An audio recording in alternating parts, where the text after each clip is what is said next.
হাসিনার যে দুর্বিষহ আমল, এই 17 বছরের মধ্যে কি ভয়ঙ্কর পরিস্থিতি শিক্ষা ব্যবস্থা নিয়ে পড়েছে। আসলে আপনি যদি একটি শহরের পানির ট্যাঙ্কিতে যদি কেরোসিন তেল রাখেন, তাহলে বাড়িতে বাড়িতে কেরোসিন তেল যাবে ট্যাপ কলে।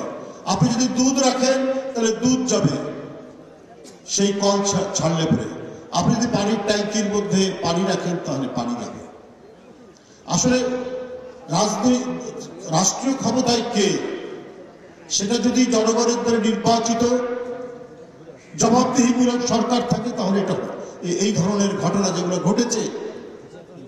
মাদ্রাসার সুপারিনটেন্ডেন্ট এলাকার একটি মেয়ের উপর নিপীড়ন হচ্ছে, নির্যাতিত হচ্ছে, আওয়ামী লীগের লোকরা করছে, সেই সুপারিনটেন্ডেন্ট সেটা প্রশ্রয় দিচ্ছে। ঘটেনি ফেনীতে? আরেকজন হেডমাস্টার তার স্কুলের এক ছাত্রীর শ্লীলতাহানি করে সেইটা আপনার ভিডিও করে সেটা আবার ফেসবুকে ছেড়েছে। মানে জাতীয় পর্যায় থেকে যদি নৈতিকতা রদপতন হয়, যারা রাষ্ট্রীয় ব্যাংক লুট করে, যারা দেশের টাকা পাচার করে, যারা মেগা প্রজেক্টের নামে লোপাট করে দেয় গোটা দেশকে, বাংলাদেশ ব্যাংক থেকে শুরু করে ছোট খাটো ব্যাংক যারা রাখেনি, যারা বারবার নির্বাচনের নামে জনগণকে ধোঁকা দিয়েছে, এই অনৈতিক সরকার এবং রাষ্ট্র ব্যবস্থা যদি থাকে, সেখানে স্কুল, শিক্ষক এবং সমাজ এবং রাষ্ট্রের সমস্ত প্রতিষ্ঠান ধ্বংস হয়ে যায়। সেটার নমুনা এই 17 বছর শেখ হাসিনার শাসন।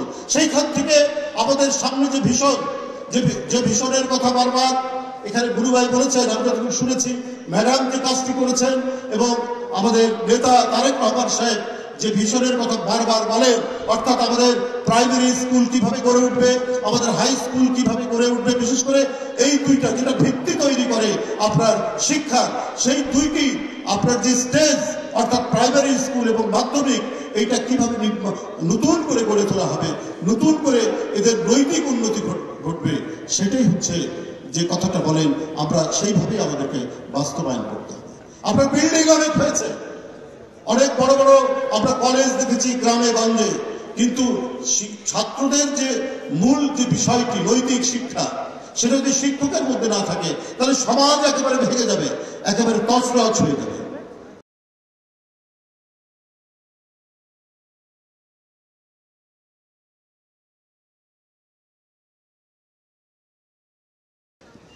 সেই পরিস্থিতি 17 বছর হয়েছে। সুতরাং একটি সুন্দর সমাজ নির্মাণের জন্য, একটি জ্ঞান ভিত্তিক রাষ্ট্র এবং সমাজ নির্মাণ করার জন্য শিক্ষকদের অবদান অপরিসীম। আপনাদের যে নেতা সেলিম ভুঁইয়া, আমি আর সে মাসের পর মাস কারাগারে পাশাপাশি রুমে থেকেছি, একই কারাগারের ভেতরের হাসপাতালে একই সাথে থেকেছি, তার সাথে ঘন্টার পর ঘন্টা আলোচনা হচ্ছে। আমি খুঁটিয়ে খুঁটিয়ে জিজ্ঞেস করেছি যে আমাদের বিএনপির আমলে আর কি কি অবদান রয়েছে। আমি সবচাইতে বিস্মিত হয়েছে যে মাদ্রাসাগুলোতে একজন মহিলা শিক্ষক দিতে হবে, এইটা হচ্ছে দেশনেত্রী বেগম খালেদা জিয়া এই বিধিটা করে গেছেন, এই ব্যবস্থাটা করে গেছেন। এটা তো ওমেন এম্পাওয়ারমেন্ট, নারীর ক্ষমতায়নের এক অদ্ভুত, আমি বলবো যে একটা উৎকর্ষতা, যে বিশেষ করে স্কুল শিক্ষক মাদ্রাসায় সেখানে যদি মহিলাদের যদি একটা নির্দিষ্ট সংখ্যা থাকে, তারা যদি প্রত্যেকে যদি শিক্ষকতা করতে পারেন, তাহলে নারীর ক্ষমতায়ন স্বয়ংক্রিয়ভাবে সেটা বাড়বে।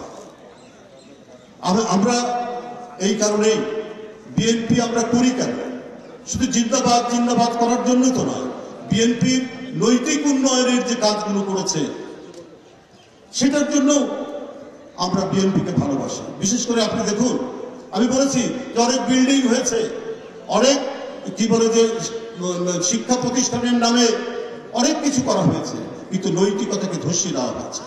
17 বছর শুধু আপনার প্রশ্নপত্র ফাঁস হয়েছে না, আপনি মেডিকেল কলেজ বলেন, ইউনিভার্সিটি বলেন, আপনার কি বলে চাকরির ক্ষেত্রে বলেন, শুধু প্রশ্নপত্র ফাঁস, শুধু প্রশ্নপত্র ফাঁস।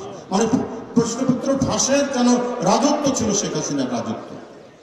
অথচ নকল দূরীকরণে বিএনপির সরকারের অবদান কি আমরা আপনারা ভুলে গেছি? এটা কি একটা অভাবনীয় অবদান ছিল না? তো এটাই তো হচ্ছে নৈতিক উন্নয়ন, এটাই মোরাল ডেভেলপমেন্ট। আর নৈতিক উন্নয়ন না করলে জাগতিক উন্নয়ন কোনোদিনই সেটা সাস্টেইনেবল হবে না, সেটা হতে পারে না, পৃথিবীর কোথাও